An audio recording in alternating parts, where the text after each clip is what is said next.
बहुत बुरी तरीके से अमेरिका ने पाकिस्तान को फटकार लगाई है कि तुरंत ये सब रोको, तुरंत पीछे हटो। अमेरिका ने पाकिस्तान को कह दिया है। तो अभी आपने खबर बताई थी कि मार्को रूबियो से बात हुई है। मार्को रूबियो ने फौरन बोला है क्या कर रहा है, बहुत बुरी तरह पिटोगे, नामो निशान मिट जाएगा, फौरन पीछे हटो। ये बहुत बड़ी खबर। अमेरिका पहले भी कह रहा था कि भारत ने ऑपरेशन सिंदूर किया है, ये उसका हक है, हिलना मत, कुछ करना मत। लेकिन पाकिस्तान ने गलती की। एक बार फिर अमेरिका समझा रहा है पीछे हट जाओ, हाल बुरा होगा। लेकिन अब पता नहीं जब तक मार्को रूबियो का फोन जाएगा, वो कह रहे हैं कि तुम पीछे हटो, तब तक तो भारत ने लाहौर पर अटैक कर दिया है। लाहौर पर अटैक कर दिया। और अगर अमेरिका को फोन करवाना था तो आईएमएफ से करवाना था।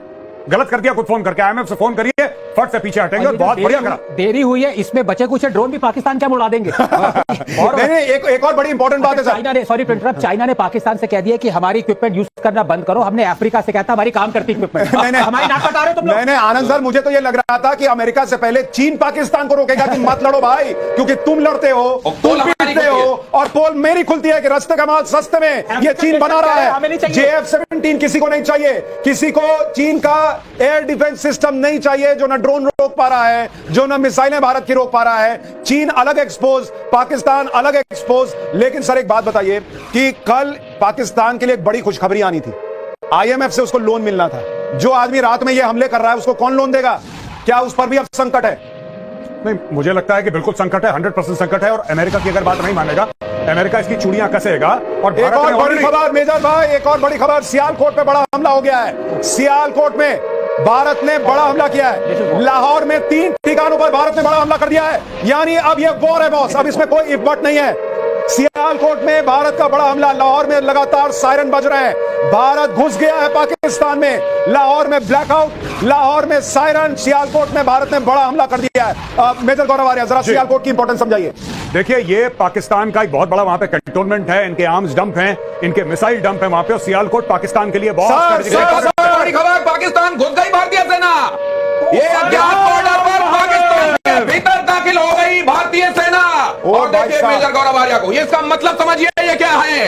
ये अब पराक्रम का वो प्रदर्शन है जिसकी ताव झेल नहीं पाएगा पाकिस्तान। अज्ञात बॉर्डर पर कहा जा रहा है कि भारत की सेना, भारत की आर्मी घुस गई है। अभी तक तो कहा जा रहा था कि सिर्फ एयरफोर्स अटैक कर रहा है, लेकिन अब भारत की आर्मी घुस गई है। मेजर गौरव आर्या, एक बार नेवी बीच में आके कराची पोर्ट पे आग लगा दे, मजा आ जाएगा। एक बार नेवी वाले आप भी जरा अपने इसमें हिस्सा डालो। आर्मी अंदर घुस गई है पाकिस्तान में। INS विक्रांत है, वहां से करिए 15-20 BrahMos fire, set fire to the Karachi port. आग लगा दो कराची में, फूंक डालो पूरे शहर। मेजर गौरव आर्या, क्या आपको लग रहा है पाकिस्तान का नक्शा बहुत बुरी तरह बिगड़ने वाला आज रात? मैं बता रहा हूं, आज की रात देखना कयामत की रात है पाकिस्तानियों। सो मत जाना, आज की रात को कयामत की रात है। तुम्हारे सर पे मौत का नंगा नाच हो रहा है। सो जाओ, लेकिन एक आंख खुली रखना। हाँ, नहीं, पाकिस्तान के जितने बच्चे आज घर पे अपना मैप बनाने का प्रैक्टिस कर रहे हैं, आज बार रुक जाओ बेटा, आज बार रुक जाओ, या 2-3 दिन और रुक जाओ, तुम्हें मैप फिर से सीखना पड़ेगा। ऐसी स्थिति बन रही है। मीरा जी आपको जोड़ना चाह रही है। सुशांत जी, बहुत बहुत अभिनंदन। भारत माता की जय। ये ललकार के साथ जय हो गया। जैसे अभी मेजर गौरव आर्या सर भी बोल रहे थे कि जैसे ही हमारा INS विक्रांत से हो, बाकी बच्चों के जो F-16 उन्होंने वहां पे ग्वादर में डाल रखे। अरे मीरा जी, आप कह रही थी S-400 का मिसाइल बड़ा महंगा आता है, ड्रोन पे क्यों खर्च करना? अरे भाई, भारत तेरा खुला खर्च करो, इनको कंगाल कर देना है, उसके लिए सोचने की जरूरत नहीं है। सुशांत जी, हमारा जो महाराजा रणजीत सिंह का लाहौर है वो बहुत जल्दी वापिस हमें मिलने वाला है। बस कुछ गिनती के समय बचे हुए हैं और ये खुशी अभी सभी पूरे भारतीयों पे बहुत जल्दी दिखने वाली है। बस जैसा आपने वही कहा कि हम सब ये प्रार्थना करें कि हमारे जो योद्धा आज ग्राउंड पे भी उतरे हैं, ईश्वर उनकी पूरी तरीके से रक्षा करे, ताकि ये जो काम लेके निकले उसमें सफलता से वापस भी आ सके। मैं 2 चीजें यहां जोड़ना चाहता हूं, 3 चीजें इनफैक्ट, कि इस वक्त देश में नरेंद्र मोदी का जो नेतृत्व है, आपको उसको यहां पर चर्चा में लाना होगा कि इस तरह का निर्णय लेना कि बॉस ठोक दो, घुस के ठोक दो। और ऐसी दुनिया में जहां नरेंद्र मोदी ने दुनिया को कहा कि यह युद्ध का नहीं बुद्ध का समय है, लेकिन इसका मतलब यह थोड़ी है कि सब बर्दाश्त करेंगे। बर्दाश्त की सीमा होती है। नरेंद्र मोदी ने टारगेट रखा हुआ था 2047। आप सोचिए कि नरेंद्र मोदी ने उससे भी कॉम्प्रोमाइज किया कि चल यार 2-4 साल एक्स्ट्रा लगेंगे भारत को तीसरी सबसे बड़ी अर्थव्यवस्था बनाने में या बहुत बड़ी इकोनॉमी बनाने में। लेकिन यह सब नहीं चलेगा। पहली चीज ये, पिछले 10 साल उस आदमी को आपको मानना पड़ेगा भाई।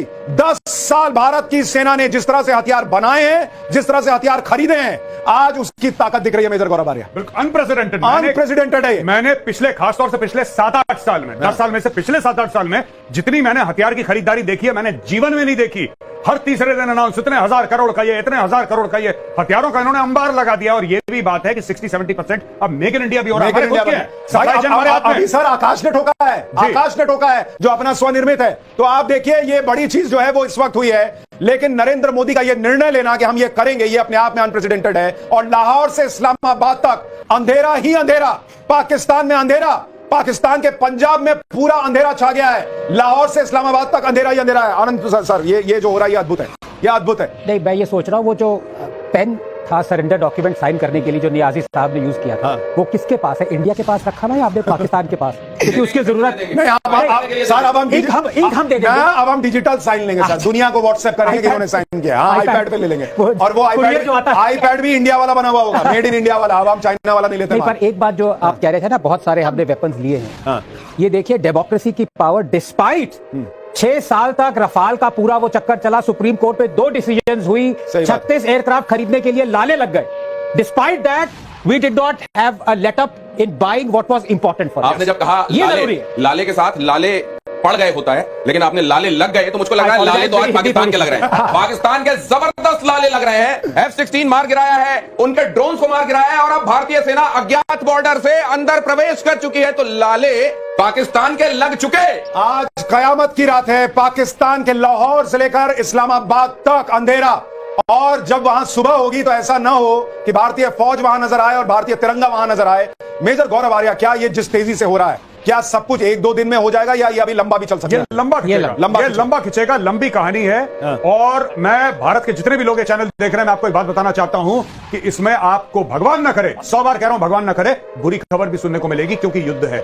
युद्ध में दोनों तरफ बातें चलती हैं, लेकिन अंत में पाकिस्तान की जमीन पर भारत का तिरंगा लहराएगा। पहली चीज। दूसरी चीज, जहां तक मुझे समझ में आता है, आई एम नॉट 100% श्योर, पर इन्होंने पीओके का गेम कर दिया।